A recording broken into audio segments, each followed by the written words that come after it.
लड़ने के लिए तैयार हैं। अबे आओ लड़ने के लिए, आओ दिखाता हूँ। ये तेरा गुंडागर्दी का क्षेत्र नहीं है। तो हम लोग आए, मम्मी पापा से भी बात हुआ तो मम्मी पापा लोग बोले ठीक है तो चले जाओ। आप सभी को जय मसीह की। मेरे प्रिय भाई ने दुर्ग जिले में जिस तरीके से घटना घटती है जो दो नन को लेकर के और 3 महिलाओं को लेकर के, ये बहुत इम्पोर्टेंट है, बहुत ज़रूरी है, क्योंकि पूरे भारत देश में इस समय इसी की चर्चा हो रही है।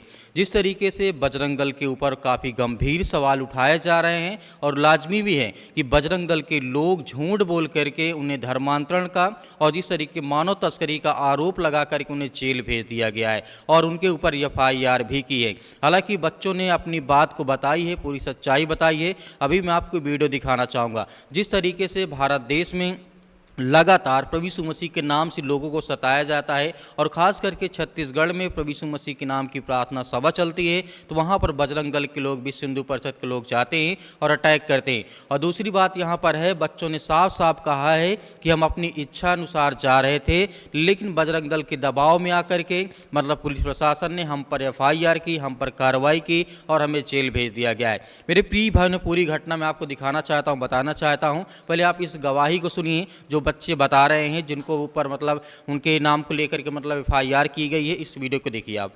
तो जा रहे थे, मैम लोग बोले कि हम लोग को लड़की लोग की ज़रूरत है खाना बनाने के लिए, प्यून की ज़रूरत है, तो हम लोग को बोले कि खाना बनाओ 2-3 साल, तब आप लोग को हम लोग धीरे धीरे ट्रेनिंग सिखाएंगे, नर्स का सिखाएंगे बोले।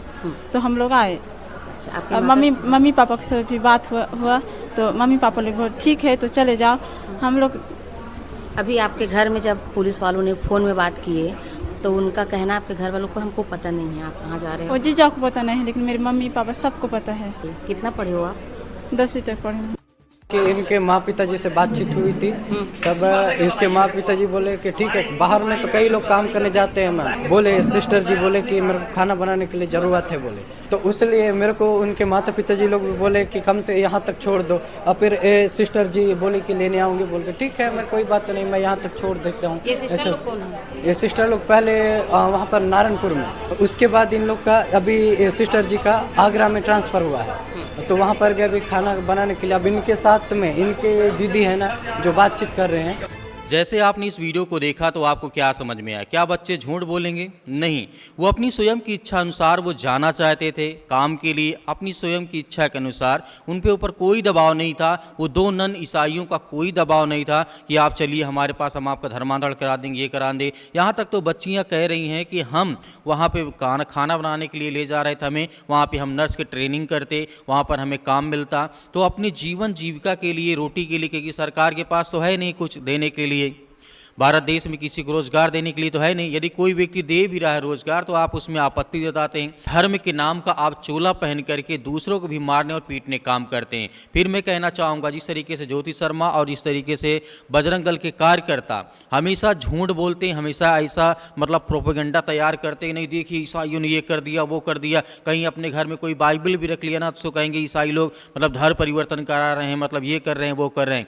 क्यों ना रखें? धर्म की आज़ादी सभी को मतलब संविधान ने अधिकार दिया है, तो अपने घर में बाइबल रखें या उसकी प्रार्थना करें, पूजा करें, वचन सुनाए, दूसरों को बताए। आप कौन होते हैं पूछने वाले? तो मेरे प्रिय भाई बहनों, आपकी क्या सोच है जिस तरीके से इन झूठे मक्कार लोगों के, जिस तरीके से बजरंग दल के लोग हमेशा प्रोपेगेंडा तैयार करते हैं, हो हल्ला करते हैं कि नहीं हम ये मतलब ईसाई लोग ये कर रहे हैं, वो कर रहे हैं। आप उसकी सच्चाई तो जानिए। यदि वो अपने घर में प्रार्थना कर रहे हैं तो आपका अधिकार नहीं है, आप पुलिस प्रशासन को बताइए। पहली बात तो पुलिस प्रशासन को बताने की आवश्यकता ही क्या है? कोई व्यक्ति अपने घर में प्रार्थना कर रहा है तो सबकी मतलब उसका फ्रीडम है, उसकी आज़ादी है, आप उसे रोक नहीं सकते। लेकिन यह मैटर बहुत ज़्यादा बड़ा हो चुका है और बजरंग दल पर काफ़ी गंभीर सवाल उठाए जा रहे हैं। मेरे प्रिय बहनों, जो भी आपकी राय हमें कमेंट बॉक्स में कमेंट करके जरूर बताइएगा। खास करके ज्योति शर्मा, रतन यादव, बजरंग दल, विश्व हिंदू परिषद, RSS और जिस तरीके से BJP कार्यकर्ता कर रहे हैं।